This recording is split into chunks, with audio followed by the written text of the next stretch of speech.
Good evening. It is Monday, December 12th, and welcome to Under the Hood. I'm Eli Karp, editor-in-chief of Throw the Flag Sports, and your host tonight, as usual.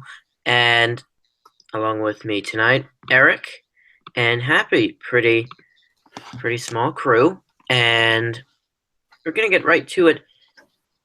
Safe to say it was a huge win last night. Gratifying if you're a Giant fan, as they outdueled the Cowboys 10-7. Very attractive scoreline. Finally got a baseball score out of the Giants, but it was painful for a while, depressing for a while, and then it became enlightening. And then it became hopeful. And then it was unbelievable. So that leaves us here. I think no one thought the Giants would win that game. I think that most people assess they would be at 8-5 at this point. So being at the 9-4 spot and winning the game that nobody expected them to, which is probably their biggest miracle of the season thus far, is a very critical step and greatly improves their playoff chances. So I'm excited about that. I know, Happy, you're probably pretty excited about that. Yes. And if you're watching, if you're excited about any of that or something else, please submit your questions. We'll be happy to answer them. Happy, what was probably your favorite part of last night's game? Obviously, you could say, yeah, the defense played great, but is there some play that stood out to you? I can't even think of. Just one. There's been a lot. I think the Leon Hall interception comes to mind. The Janoris Jenkins. I think actually, no, yeah, the Janoris Jenkins fumble on the Des Bryant play late in, I believe it was the third quarter or fourth. No, it was the fourth. Yeah. Yeah. About 2 minutes left. Yeah, and if the Giants were actually capable of running a 2-minute, which they're not, but it's good. They won. But that Janoris Jenkins fumble, I think that was the play that got me most hyped up during that game. And really just another play that anything that involved Okwara, just because it's just a relief to know that we have someone in place of JPP. He's not JPP, I'm not saying that, but he's someone that can at least fill that role, that can at least do a competent job. Yeah, I think, early on, the Cowboys, they had their success early on, but everyone's kind of like, JPP's not here. It's going to be tough blocking the left or the right side of the Cowboys line, even with Doug Free there a couple times. But, Romeo Okwara, he did a job and a half. He really did. He was more than just a fill-in. He had a sack. He made some outstanding plays. The hustle was there all night. And you don't see a ton of him typically on the field, but he really had a chance to get in rhythm. And against the best offensive line in the league, this Giants defense generated about as much pressure as they have all season, which was astonishing in itself.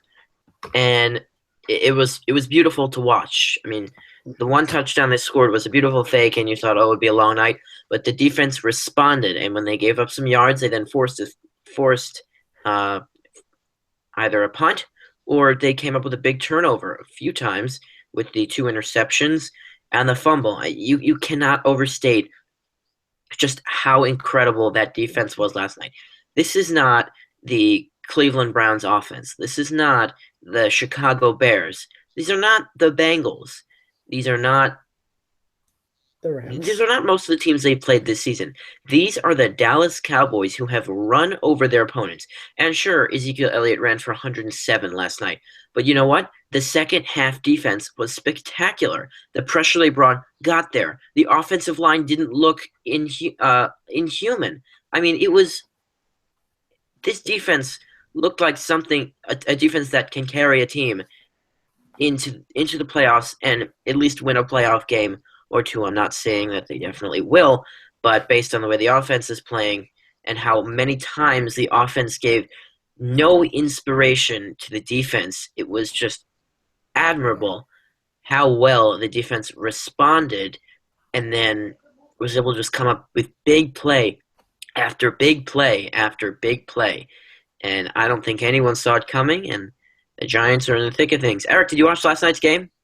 I watched some of it. Yeah, I was really impressed by the Giants' defense picking off Dak twice, and Zeke did get some yards, but only 7 points given up. I was surprised. I thought the Cowboys were going to absolutely destroy them last night because this is the type of year where you see the good teams go up and the bad teams plummet.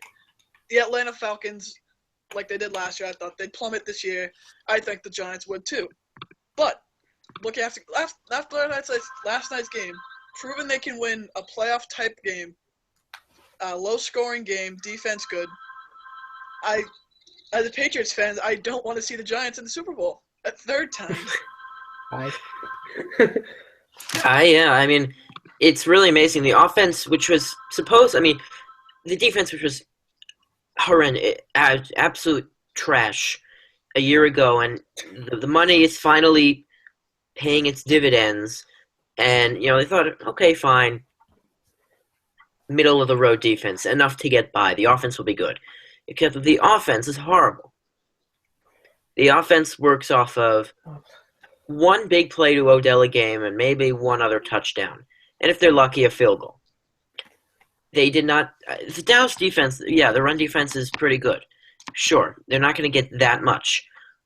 But the Dallas pass defense isn't incredibly good. I mean, they have some decent corners and a good linebacker, a very good linebacker in Sean Lee. But, this is not a defense that holds very low totals. So, the Giants' offense still got its issues, but oh my gosh, that defense. I mean, I'm not ready to call it a Denver defense just yet. I'm not ready to put it necessarily in the top 3 or maybe the top 5, but it is coming together, and I hope that this wasn't a one-time Sunday night effort where they absolutely needed a win, and they did, but I hope that they can continue this going forward because it's going to be absolutely fascinating. And it was quite a game last night. I think the whole city of New York, the whole area of New York City is just, they were happy to wake up on a Monday. And it was something pretty special, even though it's only week 14 and they have 3 more games left to play. So I think I think if they win next week, they should be in, but you don't know. You don't know. You have Tampa Bay nipping at their heels, and then Green Bay is coming alive. Green Bay has a decent chance to finish the season at 10-6, similar to the Giants. And Washington. A couple teams at 6-6 or 7-6. Washington is 7-5-1. Yeah, Washington is 7-5-1. So nothing is a foregone conclusion, but it just shows how important that win was last night and how well the response was. So the Giants are in the thick of a wild card race, and so the AFC wild card race is going to have a little bit of something added to the puzzle tonight when the Ravens play the Patriots. Clearly, at this point, Patriots will not be in a wild card position. They're going to be in a division position, but it's Baltimore who this game really, really matters for. And you have Miami, Denver, Tennessee. The Colts are still nipping around there, and of course Miami. I can't catch me if I'm missing anyone else. I mean, Oakland's at the top of the wild card, but they're in an okay position right now. Oh yeah, you got everyone. Yeah, it's a logjam right there at 7-5, 7-6, 8-5. So this game is huge for the Ravens, especially because they have Pittsburgh. Pittsburgh can be in the wild card talk by the end of the night if Baltimore wins, because Baltimore holds the tiebreaker right now. But this is, I don't know, the AFC. Both wild card races are fascinating, and I absolutely love it. It should be a great end to the season. But who do we think is going to come out with the wild card there? I mean, I think Kansas City is in a very desirable spot in the AFC West. I think probably the most undecided division is the AFC South right now. I mean, you could say the AFC North, but I think it's going to be the AFC South, which is the least decided as of now. Does Houston come out winning the AFC South after we thought the Colts were in the driver's seat and they blew it? I don't know. It's they. I mean, Houston. They have Jacksonville next week. They go play the Bengals and the Titans. Finish up. I still think that I think Houston will. Just it's tough, because this division is just tight. I think the Titans can make a run if they play like they did against Denver. Titans will be. What's gone wrong in Denver? What's it been? I mean, Simeon, his numbers haven't been great. He's thrown for a decent amount. Touchdowns just aren't there. I think it's the offensive line, which is just pretty darn bad. I mean, they can't run the ball at all. The defense is still playing more than fine. They're not really the issue. I think it's the offensive line which has to be revamped, which you can also talk about the Giants. Eric Flowers, man, I can't even begin to voice my... Eric Flowers is only spared for this game because the Giants came back and won. Otherwise, we'd be talking about how Eric Flowers is the biggest bust in the Jerry Reese era. I mean, isn't that still... That's still a thing. Oh, no, it's still a thing. It's just kind of overshadowed by the win. Terrible. 9th overall. All right, talking Saturday night, Lamar Jackson won the Heisman. Did they get it right? I say yes. I thought there was no question, but I'm sure there were some Jabril Peppers fans out there, a couple Deshaun Watson lovers. I mean, I thought I thought, even though he didn't have the greatest end of the season, and neither did Louisville, I think that he was far and away the candidate to win it. Any objections to that? I think Lamar Jackson was going to win, but I think Deshaun Watson was consistent throughout the entire year. He played well in almost every game. While Lamar Jackson, he played amazing for most of the year. And then those last 3 games, especially the Houston game, that's the game I really think that shows like maybe he doesn't deserve it. And then the Kentucky game too, rivalry week, they lost that. Yeah, but he put up numbers there still. But yeah, losing. Because if they won that, Louisville probably would have been in the Orange Bowl over Florida State. Yeah, certainly. It's a crushing blow. Yeah. Eric, do you have any problem with Lamar Jackson winning the Heisman? Eric? Oh, I'm sorry. Technical difficulties. I think I got 100% right. Like you said, no question about it. I really, what was it, 55 total touchdowns, something around there? Completely. I don't have the number, but yeah, something up there. That's a lot. It's completely incredible. Even though, some of those games were, smaller schools. But I remember, I forget which week it was. I think he went into, I forget it was home or away, Florida State. At the time, number 2 team in the country. It was a home game because... Absolutely. Okay. Just that pretty good teams all year. Mm-hmm. Yeah, I mean, I don't have any problem with Lamar Jackson winning the Heisman. I think that he left the door open a little more, but it was his to win, his to lose all along. Okay, now time for a new little segment that hopefully will continue.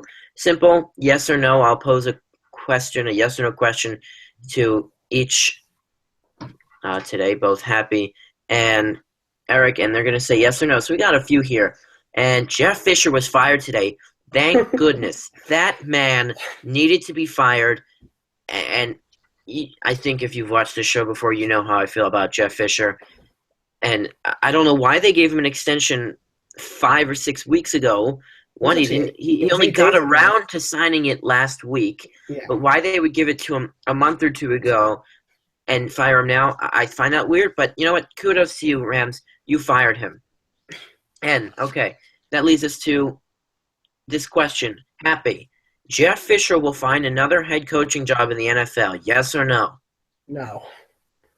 Okay, well, if he does not, the Rams have spared him because he is only tied for the most losses in NFL coaching history. He will not own it. He will not own it. And Eric, piggybacking off of that, Jim Harbaugh will be the LA Rams coach next year, yes or no? I'm going to say no because There is talent on that team, but Michigan is a better deal than LA right now. Okay. The Denver Broncos make the playoffs. Happy? Ooh, I'm gonna go no. I think what is their schedule? I know they play the Patriots next week. It's and then they have in They I could go to forget one of them KC. which home, and Oh then they yeah. play against Oakland. Oh yeah, they're definitely not making it. I that can open it. I mean, if Miami, depending on Tannehill, how long is he out for? It's They not say there's a possibility he could return week 17. okay. So I mean, they might Denver. I don't see them winning. I can. Denver's away in. Are they in Oakland? You said. No, no, no. Oakland comes to them, Wow. but they have to go to KC. Oof. Yeah, no. Denver's not making it. I think we could see maybe Baltimore if they win tonight, but I think Miami could sneak in there. Just I don't see Denver. The Tannehill blow is tough, but at least Yeah. it's not as bad as they thought. And this, the Jets, the Miami Dolphins versus Jets game is pretty interesting actually now with Matt Moore at quarterback. Maybe it'll be a competitive game. And then, Eric, I don't know if you know the Rangers' backup goalie, but he has now won 3 straight starts, and Henrik Lundqvist having the worst save percentage of his career. Antti Ranta should take over as a New York Rangers starting goalie, yes or no? No, Henrik Lundqvist is still. He's not that old, is he? He's getting up there. He's got to be like 35-ish, around there. yeah, sounds He's about right. he's their best goalie in franchise history probably. He should not go at least yet. Just give him a few more weeks and see where that brings you, but not at this exact moment. No. Happy the Tennessee Titans will win the AFC South. I think I already say this, but you know what? Thinking about it more, I think I'm gonna go with yes. I think the Titans. Mariota didn't really play well, but yeah, yesterday. But Mariota's been one of the most consistent quarterbacks in the league, and I think that the Texans. I'm gonna go with yes. Eric, this one's right up your alley. Chris Sale will have a 20-win season this year. I'm going to say no. I think it'll be around 18 or so.